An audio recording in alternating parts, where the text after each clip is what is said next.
श्री राम ज्योतिष India YouTube channel में सभी ज्योतिष प्रेमियों का स्वागत है।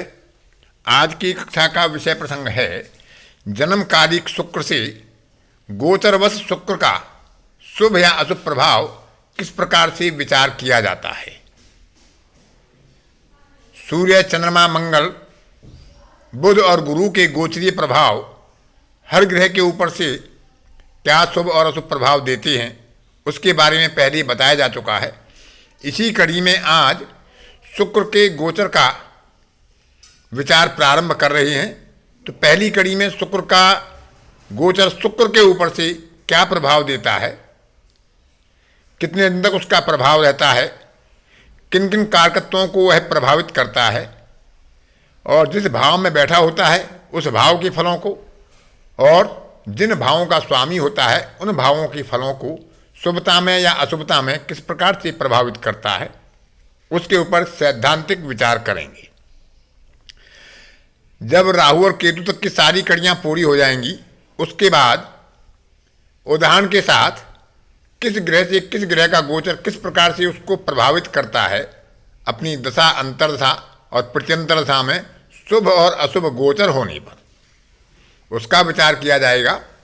वर्तमान में सैद्धांतिक पक्ष चल रहा है, इसको आप विचार करें, मनन करें और अपनी जन्म पत्रिकाओं पर, अपनी जानकारों की जन्म पत्रिकाओं पर उसका अध्ययन और अनुभव कर सकते हैं। तो सबसे पहले विचार करेंगे कि शुक्र के कारकत्व कौन कौन से होते हैं, शुक्र किन किन विषयों का, वस्तुओं का कारक होता है। क्योंकि कारक भाव से ज़्यादा महत्वपूर्ण होता है। किसी भाव का फल दिलाने में जितनी भावेश की भूमिका होती है उससे कहीं अधिक भूमिका कारक की होती है। या इस तरह से हम कह सकते हैं कि कारक किसी प्रोजेक्ट का डायरेक्टर होता है और भावेश उसका मैनेजर होता है। तो कारक यदि बलवान नहीं होता है, कमजोर होता है, तो भाव और भावेश अच्छा होने पर भी उस कारक से संबंधित प्रभाव कहीं ना कहीं कमजोर रह जाते हैं। तो विचार करते हैं पहले शुक्र के कारकत्वों का। किसी भी ग्रह के कारकत्व अनेक होते हैं, लेकिन जो प्रमुख कारकत्व हैं शुक्र के, उनमें प्रेम संबंध, गीत, कला, संगीत, नृत्य, सौंदर्य, सौंदर्य सामग्री, सौंदर्य प्रसाधन, सामाजिकता, मेल मिलाप, मैत्री, विवाह, स्त्री, पत्नी, प्रेमिका, स्त्री वर्ग से संबंधित अन्य वस्तुएं, यौन शक्ति, कामोत्तेजना, जनन इंद्रिय, आभूषण, वस्त्र और विपरीत वर्ग के प्रति आकर्षण की स्थिति, सामाजिक और भौतिक समृद्धि, लोकप्रियता, खाने पीने के स्वाद, किसी की परवाह करना और स्वयं से सबसे अधिक अपनी परवाह करना, अपने प्रति ज़्यादा जागरूक रहना, गायन और नृत्य, चित्रकला आदि जो भी कला क्षेत्र के विषय होते हैं सभी शुक्र के कारकत्वों में ही आते हैं। रोगों से संबंधित विचार करते हैं तो उदर रोग, कंठ रोग और यौन जनित समस्याएं जो होती हैं वह शुक्र के कारकत्वों में आती हैं। शुक्र प्रधान व्यक्ति शिक्षा के प्रति रुचि रखता है, नई वस्तुओं को सीखने में उसकी रुचि रहती है। तकनीकी क्षेत्र में या कला के क्षेत्र में या सामाजिकता के क्षेत्र में ये कहीं अधिक सफल होते हैं। तकनीकी क्षेत्र में सफलता के लिए शुक्र के साथ शनि का संबंध होना भी आवश्यक हो जाता है। गीत, कला, संगीत, अभिनय आदि के क्षेत्र में शुक्र का प्रभाव सबसे अधिक माना गया है। तो इसलिए शुक्र के कारकत्वों का विचार जब हम करते हैं तो शुक्र का गोचर जब शुक्र से होता है तो उन पर कहीं ना कहीं शुभ या अशुभ प्रभाव पड़ता है। शुक्र के गोचर का प्रभाव जब जन्मकालिक शुक्र के अंशों से 2 अंश पहले और 2 अंश बाद तक अधिक प्रभावी रहता है, जिसकी समय सीमा 1 दिन से 3 दिन तक हो सकती है।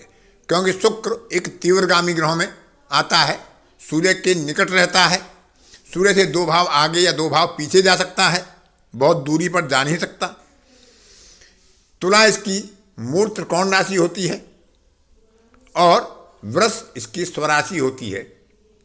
मीन राशि में यह अपने आप को उच्चता को प्राप्त होता है और कन्या राशि में यह अपनी नीच प्रभाव को इंगित करता है। विशेषकर जब यह कन्या राशि में होता है किसी की जन्म काल में, और कन्या राशि से चौथे या आठवें भाव में कोई क्रूर ग्रह बैठा होता है, तो शुक्र से संबंधित प्रभाव कमजोर हो जाते हैं या शुक्र के कारकत्वों के फल मिलने में कहीं ना कोई बाधा प्रकट होती है, विशेषकर जब उन ग्रहों से कोई अशुभ ग्रह गोचर कर रहा होगा।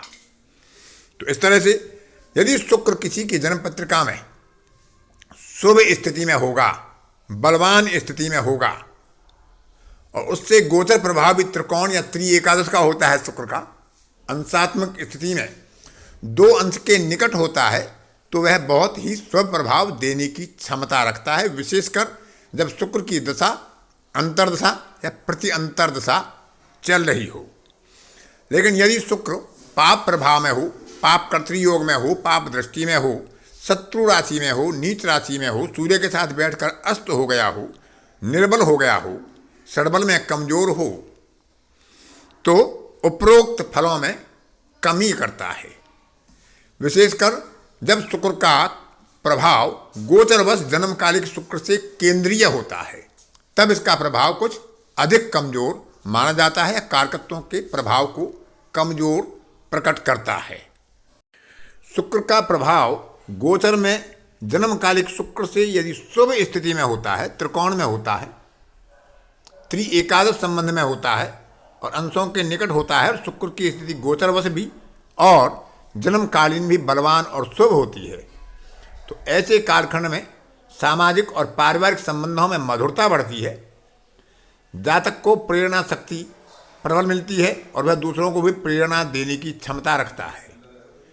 सौंदर्य में, कला में, गीत आदि में रुचि बढ़ती है, वस्त्र आभूषण खरीदने में, अच्छे वस्त्र पहनने में और श्रृंगार आदि में, स्वच्छता आदि में स्वाभाविक रूप से रुचि बढ़ जाती है।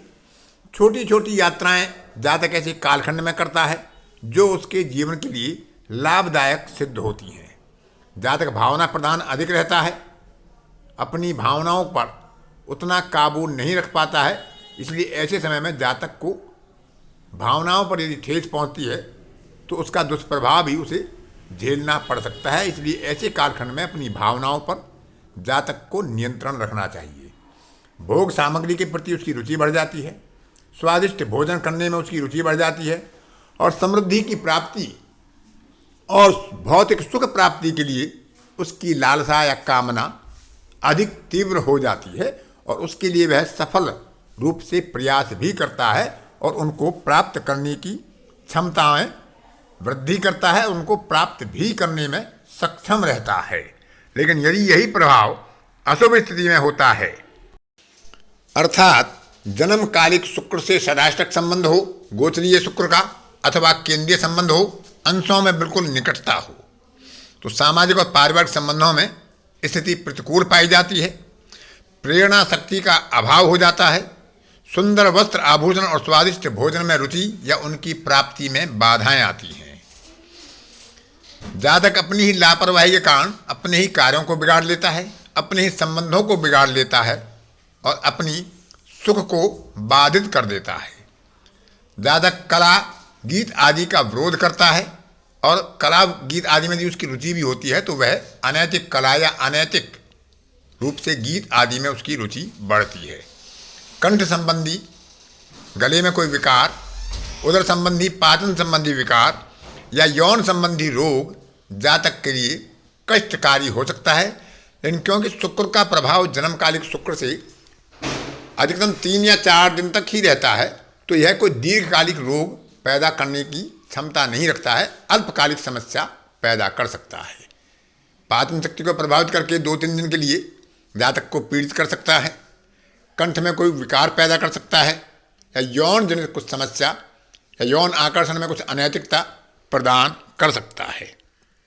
तो इस तरह से शुक्र की स्थिति, शुक्र का बलाबल और उससे संबंधों में गोचर में कैसा संबंध बन रहा है, दशा अंतर्दशा किसकी है, उन सबका विचार करते हुए शुक्र के ऊपर से शुक्र के गोचर का प्रभाव का विचार करना चाहिए।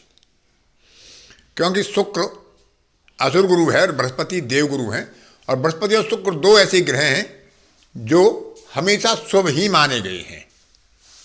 बुध को शुभ मानते हैं लेकिन पाप ग्रह के साथ होने पर उसे पाप ग्रह मानते हैं। चंद्रमा को क्षीण होने पर पाप ग्रह मानते हैं, लेकिन शुक्र और गुरु दोनों अनकंडीशनल बिना किसी शर्त के शुभ ग्रह ही माने गए हैं। ये अशुभ हो जाते हैं यदि इनके घर में कोई पाप ग्रह बैठा हो या ये पाप ग्रहों के मध्य में बैठ गए हों। तो आज की कक्षा में इतना ही। अन्य किसी कक्षा में फिर किसी नए विषय के साथ आपसे मुलाकात होगी। तब तक के लिए अपनी वाणी को विराम देता हूँ। धन्यवाद।